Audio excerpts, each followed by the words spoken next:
getting through this together. So it's, being part of that community is really important for me. Well, hello, this is John Bernadovich, president and founder of Willory. I'm joined today on our video coffee chat with Nathan Brush from HR Acuity. As many of you know, we've had to put a postponed date for our Disrupt HR Columbus inaugural event. We originally had that planned at Doc 580 on 4/30, which is coming up very soon. Instead of that, we're going to be doing a virtual roundtable showcasing our sponsors, as well as giving a chance for the HR community to connect with our speakers around relevant content and topics, from things like remote work and leadership in a crisis and a wide range of other topics. So we're really excited to be continuing to bring content in an easy way for those of you that are right now still trying to figure out, navigate what life is like in the midst of COVID-19. And I know every day is different than the day before. So we're all in this together, and we'll continue that journey in our effort to bring that. So as I mentioned, Nathan Brush. Nathan is a national account executive with HR Acuity. Again, you can find them on their website and through other social channels, primarily through LinkedIn. So Nathan, welcome. And would you mind just sharing with the group and those listening a little bit more about what you do and what exactly HR Acuity does for clients? Yeah, thanks, John, and appreciate you being here today with me. Thank you for your time, and looking forward to the discussion. So yeah, Nathan Brush here with HR Acuity. We are an employee relations software company based in actually New Jersey. I'm located in Columbus, Ohio. And our company, our goal is to help protect businesses' reputation and help them build a better workplace for their employees. And we provide a software to our clients to do that. We work not only providing a software, but we really built our system through our expertise. We were built by Deb Muller, our CEO and founder, who is an HR employee relations practitioner and investigator for 25 years. So through her expertise in the industry, and that's really where we started our foundings, and have been the leader, really the only one focused on that space, and providing a dedicated solution for that to drive consistency, especially we've seen in this crazy time with COVID, making sure employees' issues are handled appropriately, not only handled appropriately, but being able to see those trends and those hot spots of issues and react quickly to those, right? So having a system that's dedicated to help large enterprise companies do that. We work with a lot of the Fortune 100 or Fortune 500 enterprises around the world, yeah, it's a software specifically dedicated to help in that space. So yeah. Excellent. Thank you for sharing that. I know when I learned of it through Disrupt HR, and thank you for your sponsorship for Disrupt HR Columbus. I appreciate that. I know I had not heard of HR Acuity, and I'm in this business. I part of what we do is around HR technology, and shame on me for not being tuned into exactly what you're doing. But now we know, and many others will as well, as it relates to this. So with us being kind of in this work from home, who's keeping you company at your corporate remote office site there in Columbus for HR? Yeah. So I'm actually a remote employee, and so I'm used to the work from home piece of it, but not we're used to having the little ones running around outside my office. And my wife's an attorney, so she's working from home as well now. So while I was used to the work at home part myself, having everybody else in the same area and space is definitely a challenge. So we're making do, right? I think everybody is, and it's a interesting time, and we're all doing the best we can. So it's a challenge. Yeah, I am the math teacher in our family. Okay. Any tough math equations that my wife can't quite navigate through with the kids, I get those, and more times than not, I'll end up asking Google. The last one, what's a range, a mode, a median? Those were the ones that we were focused on. Yeah, I just had to just remind myself for a second. Wait a second. Let me make sure. And I was teaching my son, like, a median, like when we drive on a road, you go north, we're going south, and the grass in the middle is the median. It's the middle, right? That's right. Okay. So that's fun. Yeah. So being a national account executive, kind of delivering the services for your software that you have at HR Acuity, what drives you to do what you do, Nathan? Why are you in this business? Yeah, so I've been in technology for a long time. I've been with HR Acuity for a little over 2 years, and what drives me to do what I do every day and what our company does is our goal is to create a fairer, safer workplace for every company's employees and also protect the company, right? So putting systems in place to mitigate the risk and make sure that those issues that could have been resolved early on don't bubble up into something bigger that's damaging to the organization financially and putting them, on the front page of the New York Times. So that's really our goal, is to help create a fairer, safer workplace for employees and protect the organizations that we partner with. So like I mentioned, a lot of it's through the technology space that we work in and providing a software as a service for our clients. But also within that is our community that we've built. And Deb's really spearheaded that as the leader of our organization. Through our roundtables, our quarterly calls, our benchmark studies as well. It shaped the community we've built for employee relations and HR practitioners and leaders of organizations around the world. And obviously, we take that and put it back into a great product as well. And we're dedicated to that space around employee relations. So that's kind of what we're doing. And in this time, it's really interesting. I mean, I think that all of us are challenged to run an organization remotely. So making sure that policies and practices are put in place to help the employee, making sure that they can easily come forward with concerns in an effective way. So we're seeing a lot of those challenges. Obviously, technology, as we're remotely talking today, is helping with that. So the goal is really to help our clients understand how to help their employees. So yeah, good for you.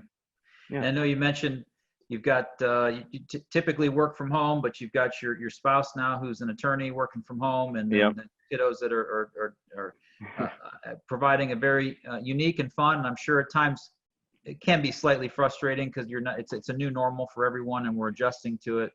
So I'm just curious, out of all those experiences, what silver lining might you see once as I'm describing, we've got pre-COVID, we've got in COVID, which I'm calling temporary normal, and then we come out of this. What are some things you see your family doing, or yourself or your work, kind of sticking with what you adjusted to, kind of midstream here? Yeah, I think it's interesting, and I've heard about this in a lot of, LinkedIn articles or news. It's really creating that personal kind of human relationship with people, right? We're all working from our, I'm in my basement office or the kitchen or wherever we got to work from. We got family running around, we got dogs barking. It's really creating that sense of humanity, I think, in all of this, which is important. I think when we go back and transition back to the normal workspace, that we're all people, we all have our own challenges every day, and we're all working towards the same goal. So I think that's definitely something that just kind of resonated with me coming out of all of this, that, we can't overwork ourselves. I think, I was reading another article that everyone's workday has gotten 3 hours longer because of working from home and transitioning to that. And, I was used to it, so I can have a regiment and set my day to do that. But for a lot of folks, it's a huge change. So being able to take a step back and take a breath and not overwork ourselves is a huge thing. I think going back to the workplace to remember that. I think also things we've done as a company that have been great. Every morning, our CEO gets on and we do a Zoom meeting. We call it our daily 10 every morning. So at 8:45 to about 9 o'clock, we just kind of check in as a company, and we've got employees in all over the globe, right? We have 50 employees, but all over the place spread out, and we kind of check in to make sure everything's doing okay and talk about changes with the company. We're also doing virtual happy hours and tea building events. So we did like a meditation, a Wednesday hump day activity, a meditation session together. We had someone come in and do that virtually for us. We do virtual happy hours once a week with the sales team and other folks. So, some of this is, it's really kind of create a great bonding experience. But I think, again, coming out of this, taking those experiences we've had together and helping us move forward together, as people and organizations is really what's resonating with me. So, yeah. Yeah. And I think it is interesting getting a snippet or a viewpoint into people's homes. I know recently with the NFL draft, there was a lot of conversation about the backdrops of certain coaches and GMs and whatnot. That part was certainly interesting. So I know you mentioned with your organization some of the things you're doing around protecting the employees, making sure there's consistency, as well as then ensuring that you're keeping your clients in a compliant manner. Are there any things that you see your clients doing in supporting the employees and their organization during this unique time? Yeah.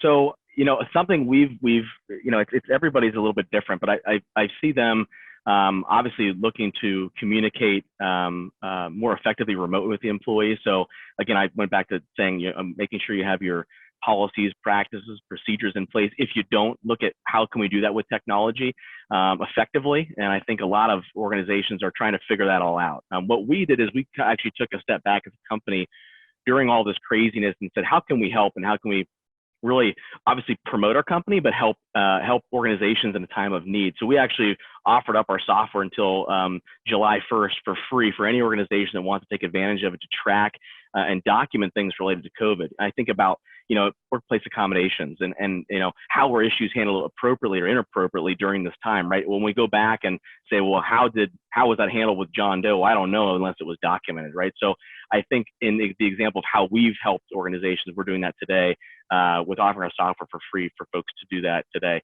I've also seen, again, just a lot of the same type of events we're doing and team building exercises and really, again, creating an environment that's friendly for the employee at this really hard time working remotely. Other things where we're doing, folks are doing happy hours or events, or different events to help the employee engage and not feel alone in all of this too. So, it's really an uncertain time for all of us, but I think we're all doing the best we can, and I think we're trying to give back and help with our offering as well with organizations we're working with. So yeah. Sure. Yeah. And I know a lot of the digitizing things that were maybe not digitized before, like you said, an employee record or an onboarding or an offboarding or hiring or an applicant tracking. I'm just curious, tech nerding here for a second.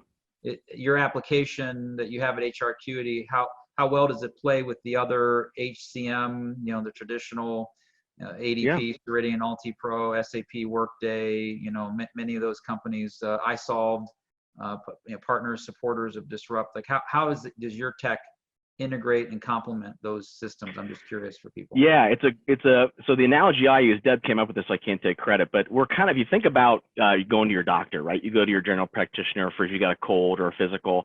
You go to that general practitioner for general questions about, keeping yourself healthy. I think of that as like the HRIS system, the HCM system. But if you need to go to have heart surgery or eye surgery, you're going to go to the specialist. I think of us as almost like the heart surgeon to the overall organization. So we have to talk to the general practitioner and integrate with that effectively. But also, we're going to heart surgery with a heart surgeon for heart surgery, not to our general practitioner. So I use that analogy coming into this, that we integrate with all enterprise solutions that our organization has. So things around when you're documenting an issue with an employee, of course, I want to know the location, name of the manager, employee ID, all those important information, but also things around, what's the history of the employee, what's happened with them in the past, maybe even information around gender, ethnicity that I want to also run in reports in the back end of the system. So that's much more and creates the story of the overall organization.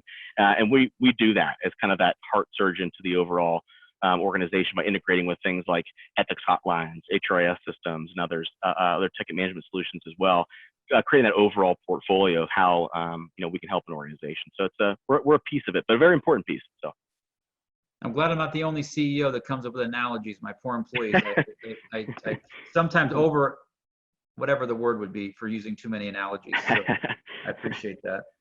It helps. So Nathan, thank you for sharing all that about what your company does and what you're doing and your adjustment in these times. I'm just curious to get your kind of enthusiasm for Disrupt HR Columbus. I know we're on pause for the physical event, but we're creating some continued momentum around bringing content to the community. So tell me about what you think about when you think of Disrupt HR to your Columbus community. Yeah, so obviously for me, I'm in a business development role, so I'm spreading the word of what we're doing, and obviously looking for partnerships and working to partner in that way as a sponsor for Disrupt HR. But for me, looking at also opportunities for learning opportunities, broadening my education as a human resources practitioner, and obviously on the technology side as well. Looking for partnerships and really growing, our client base as well, but really looking to understand, what are the challenges locally we're hearing from Columbus, and companies that are, obviously I'm in Columbus, so locally based in the area, but also what are challenges in the workplace in general? What are those, those benchmarks we need to set for each other or in different industries, and how we can better our organizations, and what are the challenges for our employees? So, I think learning all of this, having those open, honest discussions is really what, has helped me as a professional, helped our organization grow, and really be the leader in what we're doing as a thought leader in the space. So, all of those are kind of combining together. But yeah, I was newer to Disrupt HR and excited for the partnership and opportunity to work together. And unfortunately not meeting here in person on the 30th, but looking forward to hopefully in the summer seeing folks in person and getting through this together. So it's being part of that community is really important for me. So yeah, thank you. Yeah, and thank you for joining me. So we'll conclude Yeah. today's session with Nathan Brush from HR Acuity. You can find them through their website, hrAcuity.com, or through LinkedIn and other social media channels, and continue to keep your eye on updates around Disrupt HR Columbus. So obviously, as Nathan mentioned, we have had to postpone the physical in-person kind of traditional 5-minute speeches for our 13 speakers. We will do the event at some point. When that is to be determined. But in the meantime, we're going to continue to bring you content, and please register for our free virtual roundtable session on our original date of April 30th from 4 to 5 o'clock. So thank you, Nathan, for your time.